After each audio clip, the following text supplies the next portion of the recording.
ఇవాల్టి special drive లో మాట్లాడదాం. మనతో పాటు జాయిన్ అవుతున్నారు పెంటపాటి పుల్లారావు గారు. Good evening sir. Good evening. So Pullarao గారు, కెనడా భారత్ మధ్య ఇప్పటికే సంబంధాలు అంతంత మాత్రంగా ఉన్నాయి. అలాంటి పరిస్థితుల్లో ఇప్పుడు కెనడా ఎన్నికల్లో జోక్యం చేసుకుంటూ ఉంది, కుట్ర చేస్తోంది అనేటువంటి వ్యాఖ్యలు మరింత దౌత్య సంబంధాలను దెబ్బతీసేటువంటి అవకాశాలు లేవంటారా? అసలు నిజంగా ఆధారాలు ఉండే ఇలాంటి ఆరోపణలు చేసిందా కెనడా? భారతదేశం ఒక్క దేశం మీదే కాదు కదా, చైనా మీద కూడా, చైనా మీద చెప్పారు, రష్యా మీద చెప్పారు, పాకిస్తాన్ మీద కూడా చెప్పారు. వల్ల అంత పర్సనల్ గా మనం తీసుకునే పని లేదు, తర్వాత అంత సీరియస్ గా కూడా తీసుకునే అవసరం లేదు అనుకున్నా. కానీ మన గవర్నమెంట్ రెస్పాండ్ అవ్వాలి, తప్పదు.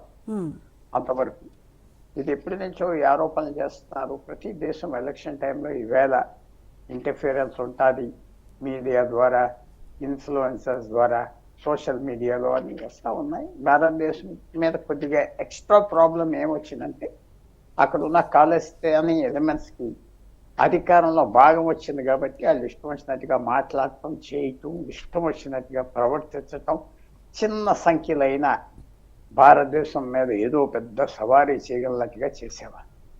కానీ అన్నీ ఆగిపోయినాయి కదా. నవంబర్ 5వ తారీఖు తర్వాత ఎప్పుడైతే డొనాల్డ్ ట్రంప్ ప్రెసిడెంట్ అవ్వాడో అప్పటి నుంచి మళ్ళీ శబ్దం వినపడట్లేదు కదా కెనడా నుంచి. అందువల్ల ఇప్పుడున్న పరిస్థితి వేరు, ఈవేళ ఉన్న పరిస్థితి వేరు. మనం నమ్మే అవసరం కూడా లేదని మనం భావం. అయితే అసలు కెనడా ఎందుకు సార్ భారత్ పైన ఎప్పుడూ కూడా, గతంలో కూడా చూసాము, గత ప్రధాని కూడా ఈ రకమైనటువంటివే ఖలిస్తానీ హత్యకు సంబంధించి భారత్ పాత్ర కూడా ఉంది అని చెప్పడము, ఇవన్నీ ఎందుకంటారు అసలు? అది ఖాళిస్తానికి చిన్న పాపులేషన్ ఉన్న దేశం కెనడా. దాంతోపాటు ఎవరైతే భారతదేశం నుంచి వెళ్ళారో లేబరర్స్ వెళ్ళారు, పంజాబీ డ్రైవర్లు, క్లీనర్లు, చిన్న స్థాయి వాళ్ళు వెళ్ళారు. వాళ్ళంతా బ్రిటిష్ కొలంబియా ఒక ప్రాంతంలో పశ్చిమ కెనడాలో సెటిల్ అవ్వారు. అక్కడ 20-30 పార్లమెంట్ సీట్స్లో వాళ్ళు డామినేట్ చేసేయటం, గెలవగల పరిస్థితి వచ్చింది. అది ఎంత చిన్న పార్లమెంట్ కెనడా, 334 మంది మెంబర్లు. సో వాళ్ళకు 20 మంది రావటం, టైట్ ఫైట్ మిగతా వాళ్ళ మధ్యన ఉండటం, వాళ్ళేదో సర్దితే చాలు కదా మనకు వాళ్ళు సపోర్ట్ చేస్తున్నారని ట్రూడో వాళ్ళు ఖాళిస్తానీ ఏ పార్టీలో ఉన్నారో, న్యూ డెమోక్రాటిక్ పార్టీ అనే పార్టీలో వాళ్ళు చెప్పినవి వినటం, చేయటం, వాళ్ళ సర్వైవల్ కోసం కెనేడియన్ పాలిటీషియన్స్ చేయటం, ఇదంతా జరిగింది. జగమీత్ సింగ్ అనే ఆ పార్టీకి ఒక సర్దార్జీ ఒక సీట్ ప్రెసిడెంట్ అవటం, ఇదంతా ఒక పెద్ద కెనడాకి వెళ్ళి ఇక్కడ నుంచి లేబరర్స్గా వెళ్ళి వాళ్ళు ఎంపీలు అయిపోయారు, మంత్రులు అయిపోయారంటే ఎంత తల పొగరు వస్తుంది, అసలు దిక్కులేని పొగరు వచ్చేస్తుంది. అలా పొగరు మొత్తంగా భారతదేశానికి ఏదో మేము బుద్ధి చెప్తాం, అల్లరి చేయగలం, మేము చాలా గొప్ప లాగా చెప్పుకోవటం, పంజాబ్లో చూపెట్టుకోవటం, ఇవన్నీ చేస్తూ వచ్చారు. కానీ అదృష్టంగా ఎప్పుడైతే డొనాల్డ్ ట్రంప్ అవ్వాడో ఆయన కూడా కెనడా ఏంటి దేశమా పాడా, మాతో కలిసిపో లేకపోతే నీ సంగతి తేల్చేస్తానని ఒకే ఒక క్యాంపెయిన్ మొదలుపెట్టాక శబ్దం లేదే భారతదేశం మీద.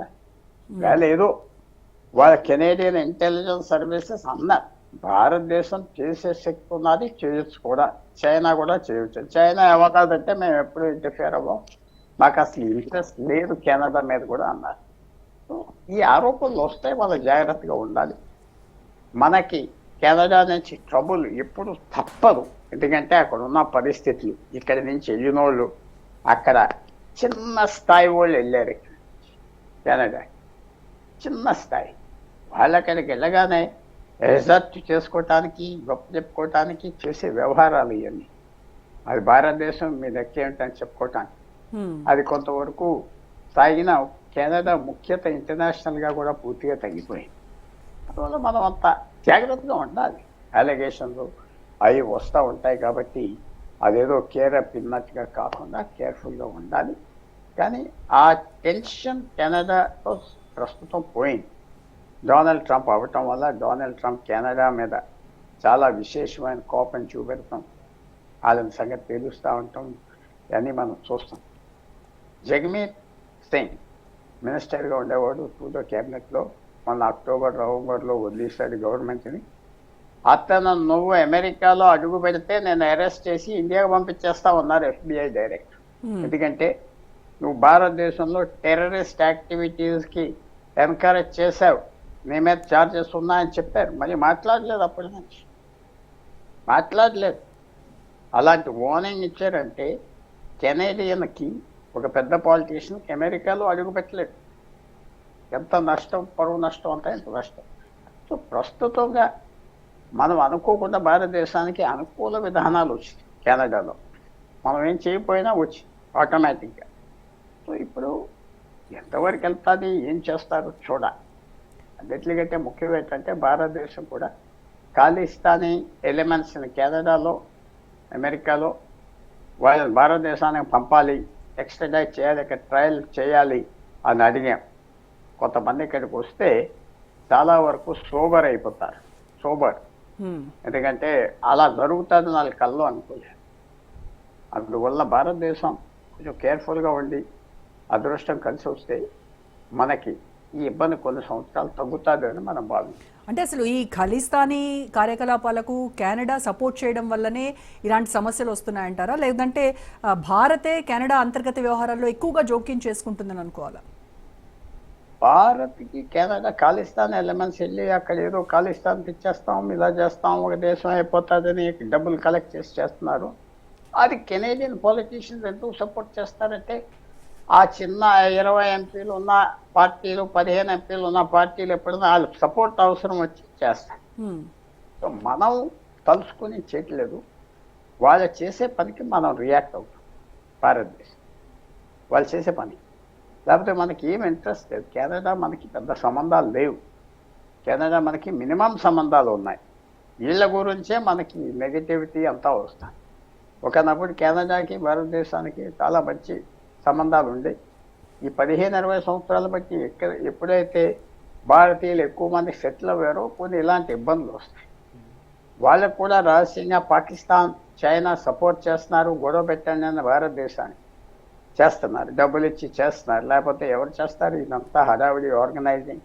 సో పాకిస్తాన్, చైనా డబ్బులు ఇస్తున్నారు, వాళ్ళు ఇంగ్లాండ్లో అదే చేస్తారు, ఆస్ట్రేలియాలో అదే చేస్తున్నారు, అమెరికాలో అదే చేస్తారు. ఒక ఇబ్బంది, ఒక ఇరిటేషన్. అది మన డిప్లొమాట్స్కి అలాంటి అలవాటు పడ్డాం కాబట్టి ఇది ట్యాక్ట్ఫుల్గా డీల్ చేస్తూ వస్తున్నాం. యా, అండ్ మీరు అన్నట్టుగా భారత్ కేర్ఫుల్గా ఉండాల్సినటువంటి అవసరం ఉంది. At the same time Bharat కూడా తన హక్కులను కాపాడుకోవడం కోసం గట్టిగానే రిటార్డ్ ఇవ్వాల్సినటువంటి అవసరం కూడా లేదంటారా? బాగా ఉన్నది కాబట్టి మనం చేస్తున్నాం కదా. వాళ్ళు మొదలైన లొంగిపోలేదు కదా. ఎప్పుడైతే కెనడా ఈ ఆరోపణలు చేస్తాం, మన ఎంబసీ మూసేసి అంబాసిడర్ వచ్చేసాడు. భారతదేశం కెనడా హిస్టరీలో ఎప్పుడూ జరగలేదు. చాలా తక్కువ దేశాలతో భారతదేశం ఇలాంటి పని చేస్తారు. అప్పుడు చైనాతో కొన్నిసార్లు చేసింది, పాకిస్తాన్తో చేస్తాం ఇప్పుడు అంతే. కెనడాతో కూడా చేసాం, ఈ ఆరోపణలు వచ్చినాయి.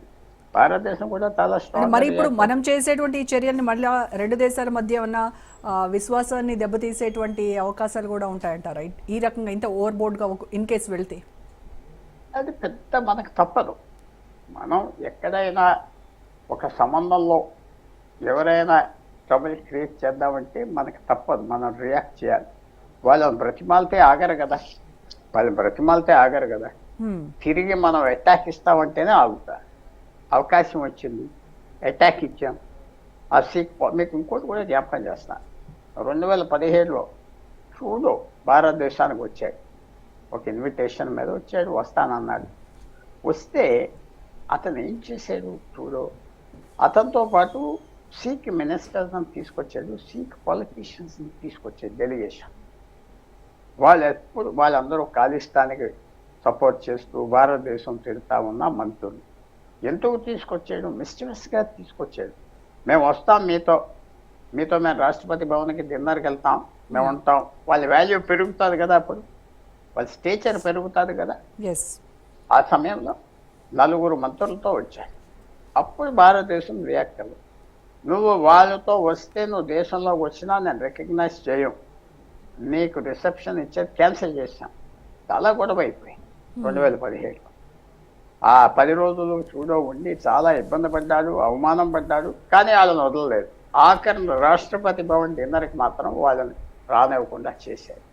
అలాగే పంజాబ్లో పెద్ద రిసెప్షన్ ఉంటే అప్పుడు పంజాబ్ చీఫ్ మినిస్టర్ అమరేందర్ సింగ్ అన్నాడు, నువ్వు ఆ మంత్రులతో వచ్చావు, ఆ మంత్రులు స్టేజ్ దగ్గర రావడానికి వీలేదు, మినిస్టర్ మీటింగ్కి రావడానికి వీలేదు, అప్పటి వరకు నీకు రిసెప్షన్ ఇవ్వమన్నాడు. సో ట్రూడో చాలా సిగ్గుపడ్డాడు, అవమానం పడ్డాడు.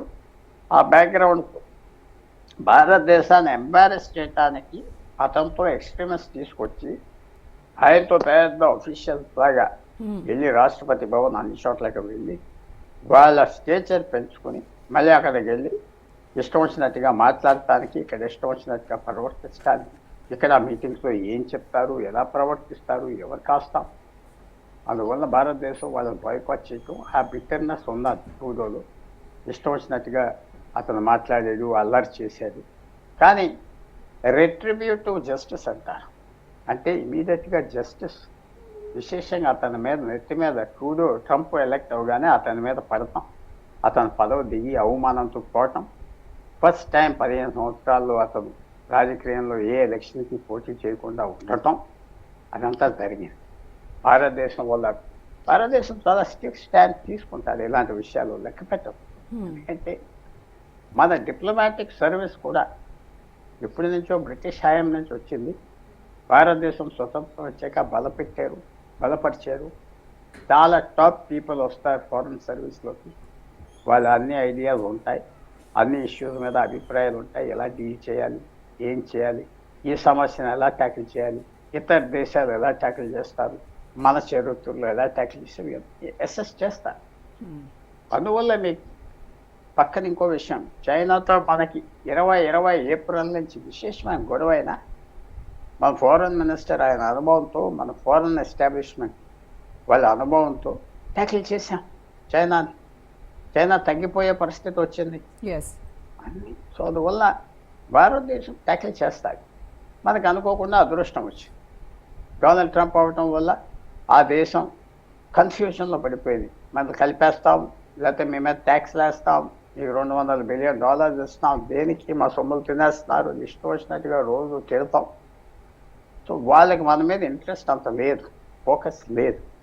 ఇప్పుడు అమెరికాతో పడాలి వాళ్ళ యుద్ధం, వాళ్ళ సర్వైవల్. కింద ఉన్న అమెరికా, ఒకే ఒక నేబర్ ఉన్నారు కెనడా, అమెరికా.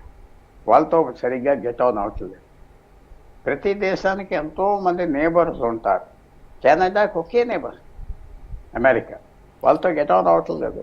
అమెరికా పవర్ఫుల్ దేశం, వాళ్ళ అమెరికన్ ప్రెసిడెంట్ చాలా పవర్ఫుల్ మ్యాన్ ఉన్న వ్యక్తి, వాళ్ళు చూసుకుంటున్నారు.